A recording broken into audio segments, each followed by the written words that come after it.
Bom dia, turminha, tudo bem com vocês? Bom, já nos conversamos um pouquinho, né? Agora vamos na nossa segunda aula, que é de português, tá? Vamos lá. Hoje vamos falar de palavras com S e Z. Primeiro a Pro vai ler e depois ela vai dar uma explicação, vai dar uma explicadinha para vocês poderem fazer os exercícios. Vamos lá.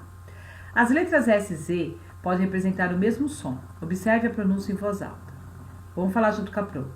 Casa, azul. Perceberam que a palavra casa escreve com S, mas tem som de Z? E azul escreve com Z e tem som de Z.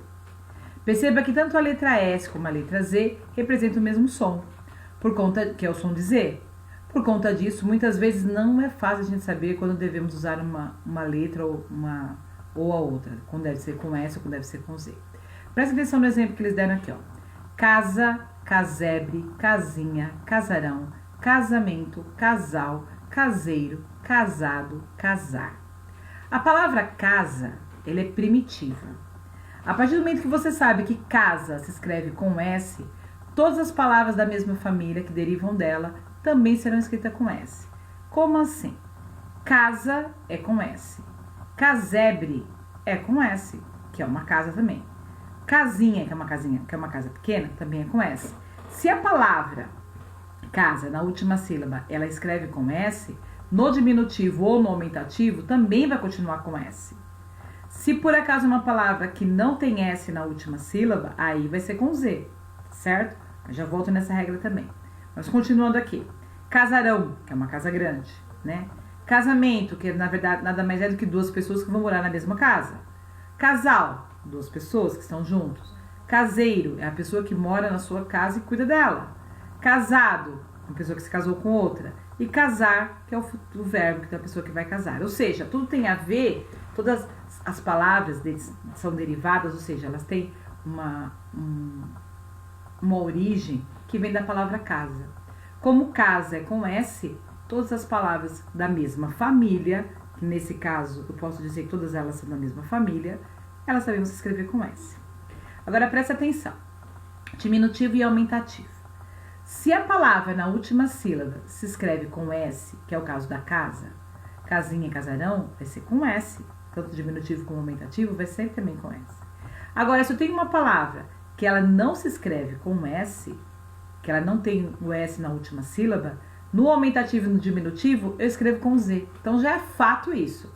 Eu procuro a origem da palavra. Se na última sílaba é S, o aumentativo e diminutivo será S. Se a última sílaba não tem o S, não se escreve com S, o aumentativo e o diminutivo eu vou fazer com Z. Tudo bem? Bom, vamos às perguntas então. Primeira pergunta. O que as palavras casa, casebre, casinha, casarão, casamento, casal, caseiro, casado e casar têm em comum? A Promares acabou de falar o que elas têm em comum. Escrevam aí para a Pro. Depois a Pro vai corrigir. Presta atenção nesse quadro agora. Pão, pãozinho. Coração, coraçãozinho. Irmã, irmãzinha. Lugar, lugarzinho. Anel, anelzão. Flor, florzona. Pudim, pudizão. Boné, bonézão. Perceberam que todas elas são escritas, que todas elas não têm o S no final? O aumentativo ou diminutivo dela foi colocado Z. Do outro lado, casa, casinha. Tênis, tênisinho. Parafuso, parafusão. Lápis, lapizão. Pesquisa, pesquisinha. Liso, lisinho. Mesa, mesão. Empresa, empresinha. Perceberam que todas na última sílaba se escreve com S? Então o aumentativo dela ou o diminutivo continuou com S. Observando isso, responda. Como é formado o aumentativo e o diminutivo das palavras que apresentam um S na última sílaba? Acabei de falar. Segunda. E enquanto as palavras não têm S na última sílaba, como ela é formado o aumentativo e o diminutivo? Acabei de falar. Se precisar, volta no áudio. Na página 17, lá no textinho, na música Casa, e na biografia de René Magritte, existem palavras com S com som de Z. Vocês vão escrever pelo menos 4 delas para mim. E com Z, eu tenho uma palavra escrita com Z. Escreve ela aqui no quadradinho da Z, tá certo? Então, vocês vão achar todas as palavras com S, mas com Z vocês vão achar somente uma. Depois vocês têm aqui, ó, vamos buscar no caça-palavra seguir as palavras da mesma família aqui. Não precisa escrever em lugar nenhum. Simplesmente, aqui, achei. Vocês irão pegar todas as palavras e pintar as palavras que elas são escritas ou com S ou com Z. Deixa eu contar quantas tem. 1, 2, 3, 4, 5, 6, 7, 8, 9, 10, 11, 12, 13. Tem 14 palavras e todas na horizontal. Todas na horizontal. Tá certo? Bom, a Pro vai terminar de explicar a aula e aí vocês vão fazer o exercício, depois a Pro volta para corrigir, tá? Mas agora vocês vão prestar atenção nesse texto que a Promares vai ler. Prestem muita atenção. Lembra que a gente leu, que a gente cantou a musiquinha da casa? A gente vai descobrir de onde Vinícius de Moraes tirou essa ideia. A conversa entre os textos. A tal da casa muito engraçada existe mesmo. Era uma casa muito engraçada, não tinha teto, não tinha nada. Os versos de Vinícius de Moraes, musicados por Toquinho, para o disco infantil Arca de Noé de 1980, são conhecidos por todos, porém, pouca gente sabe como era o fim original da casa. Não gravada em disco, mas era feita com pororó. Era a casa de Vilaró. Pessoal, não fiquem desapontados aquele que falou assim, eu pensei que era a barriga da minha mãe, eu pensei que era uma casa que não existia. Porque vocês não... A ideia era justamente vocês imaginarem o que é, tá certo? Eu vou contar da onde veio a origem, de onde ele teve a ideia de fazer a música. Então vamos lá. Vilaró é um artista uruguaio chamado Carlos Paes Vilaró. E a casa muito engraçada. A Casa Pueblo, sua mais suntuosa obra. Em 1958, o artista plástico, cineasta e escritor, ou como ele se define, um fazedor de coisas, construiu uma pequena casa de lata em Punta Balena, no litoral uruguaiano, pertinho de Punta del Este. Aos poucos foi erguendo nova estrutura e cômodos, sempre linhas arredondadas. Depois pintou tudo de branco e ele falou assim, para interagir com o céu do azul. Pintou de branco por causa disso.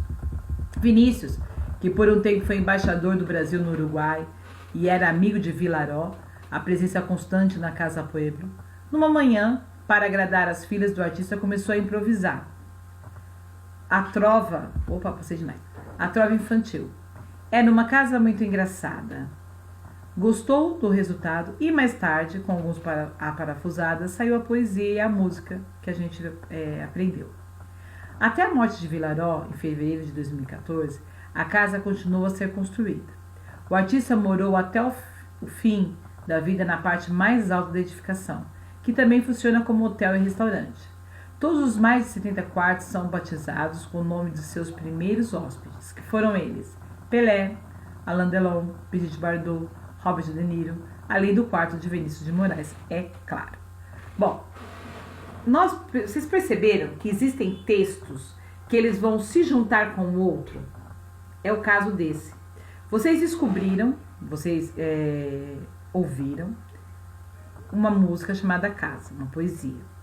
E agora vocês descobriram da onde veio essa ideia de fazer essa música.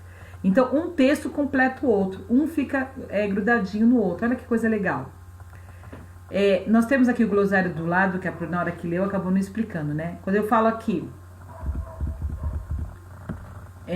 sua mais suntuosa obra, quer dizer que era uma obra muito cara, era bem decorada, era bem linda, era bem vista. Na hora que eu falo aqui cômodos, eu quero dizer as partes da casa, né? Quarto, sala, cozinha, banheiro. E improvisar, passei demais. E improvisar a trova infantil, ele planejou mudar um pouquinho a ideia do que estava sendo feito. E aí ele acabou brincando com as palavras aí. Improvisar é fazer sem planejamento. Do nada saiu uma musiquinha de acordo com o que ele viu, tá? Bom, vamos ver. Vocês têm duas perguntas que eu quero que vocês façam na página 19 e a Pro vai corrigir daqui a pouco. Vamos ver se vocês conseguirem entender o que a Pro falou. Não precisa tirar foto e mandar, a Pro vai corrigir na live, tá? O texto que nós acabamos de ler é informativo, porque ele traz uma informação. Nesse caso, sobre um tema. Esse tema a gente viu em um outro texto. Então, eu quero saber qual é esse texto. Então, a pergunta é assim, O texto que você leu é informativo. Informativo porque ele traz uma informação. Então, porque traz informação sobre determinado tema. Com que outro texto ele dialoga? Esse texto traz uma informação de qual outro texto? Eu quero o nome do outro texto. Tudo bem? Qual é a informação mais importante desse texto?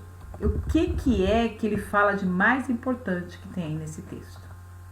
Bom, vocês vão fazer aquelas atividades do SZ, vocês vão fazer essas duas atividades e a Promares vai vir aqui às 11 horas, não, 11 horas não, porque 11 horas vai ficar pouco tempo pra vocês fazerem. Vamos por 11h10. A Promares vem 11h10 para corrigir português. Tudo bem? Então, vamos lá. Qualquer dúvida que vocês tiverem, vocês perguntam pra Pro, tá? Beijo grande.